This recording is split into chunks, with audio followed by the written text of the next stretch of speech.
안녕하세요. 성경 쉽게 읽어주는 라니입니다. 우리 이번 시간에는 출애굽기 29장을 읽을 차례인데요. 지난번에 제사장이 입을 의복에 대해서 말씀하셨잖아요. 오늘 내용은 그 옷을 입을 제사장들의 위임식에 대해서 말씀을 하실 거예요. 이거를 제사장 임직식이라고도 하는데요. 이 임직식이 뭐냐면 하나님 앞에서 또 동시에 모든 회중들이 보는 가운데 이 제사장에게 기름 부음을 공개적으로 선포하는 것인데요. 제사장들의 거룩함을 강조하고 정통성을 띠게 하는 하나의 의식이라고 보시면 되겠습니다.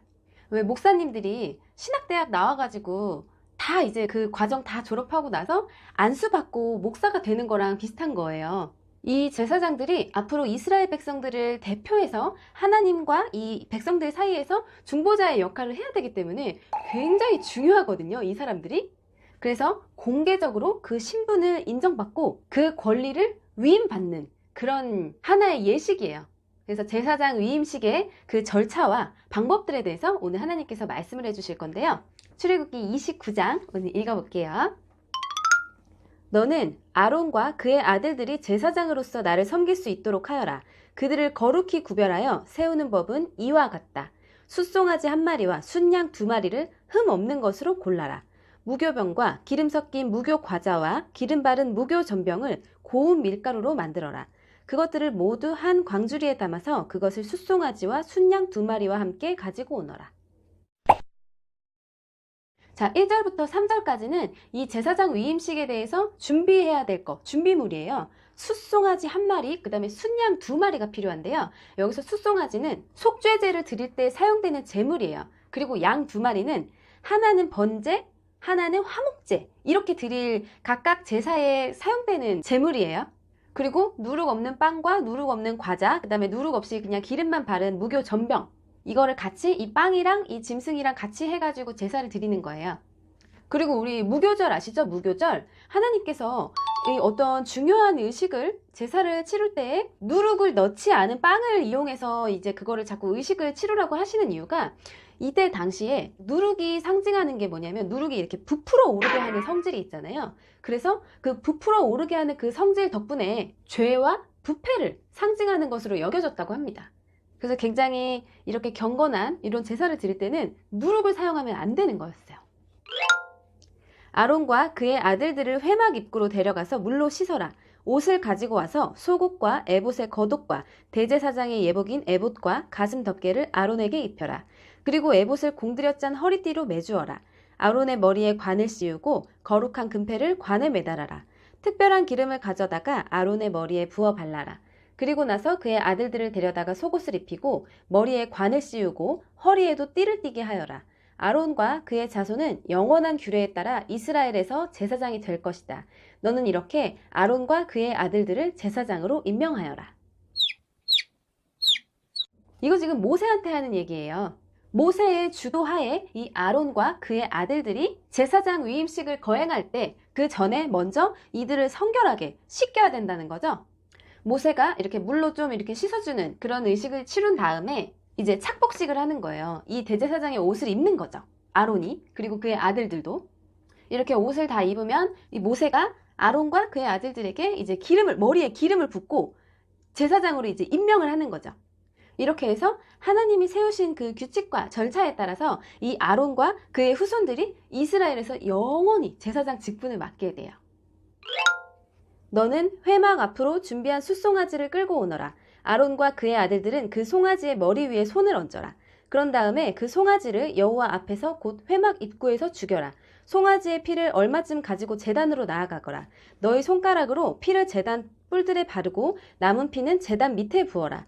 내장을 덮고 있는 기름을 다 떼어내어라. 그리고 간에 붙어있는 것과 두 콩팥과 거기에 붙어있는 기름도 다 떼어낸 다음에 그 기름들을 제단 위에서 태워라.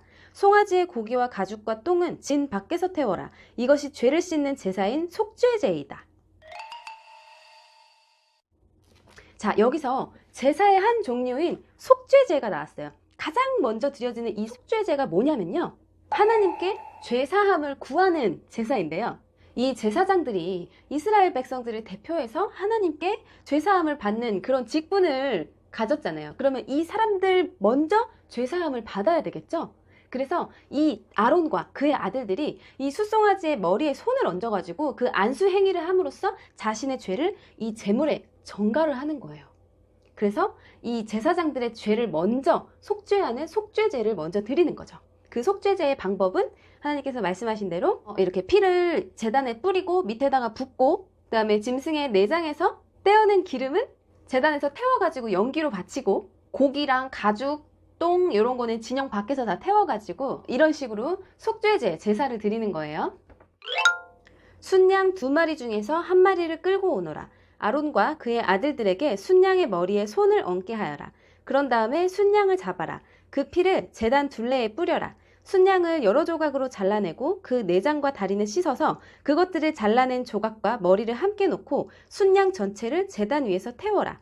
이것이 나 여호와께 불로 태워 바치는 번제이며 그 냄새가 나를 기쁘게 하는 화제이다. 자, 두 번째로 나온 제사는 번제예요. 이 번제는 이 짐승을 순양이죠. 지금 양을 완전 통째로 완전 다 태워드리는 거야. 그래서 그 연기로 제사를 드리는 건데요. 여기서 이 희생 제물을 전부 다 불사르는 이유는 이 제사장이 자신의 몸 전체를 막 불사르듯이 주님을 위해서 온전히 봉사하고 헌신하겠다는 그런 의미를 상징한다고 해요.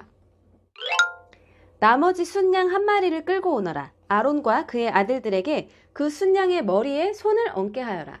그런 다음에 순양을 잡고 그 피를 받아서 아론과 그의 아들들이 오른쪽 귓볼에 바르고 그들의 오른손 엄지와 오른발 엄지에도 발라라. 그리고 나머지 피는 제단 둘레에 뿌려라.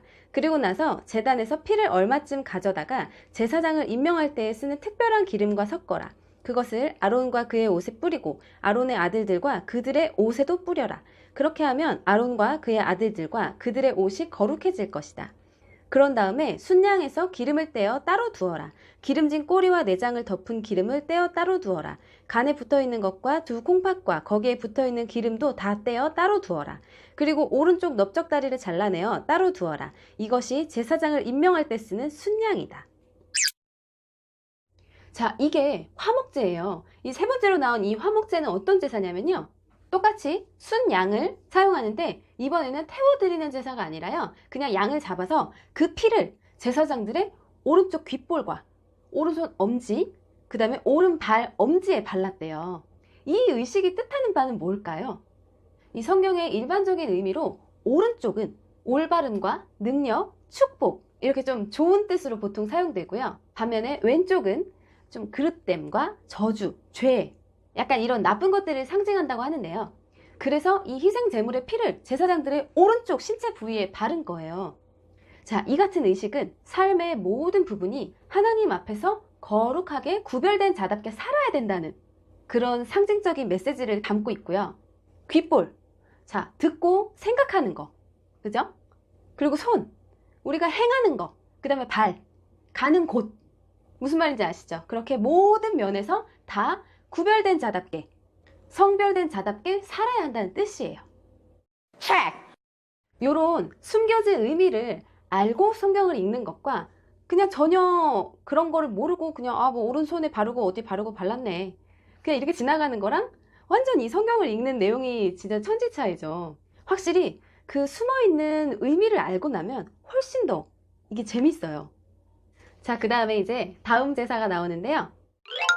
그 다음에 내가 여호와 앞에 놓아둔 광주리, 즉 무교병 광주리를 가져오너라.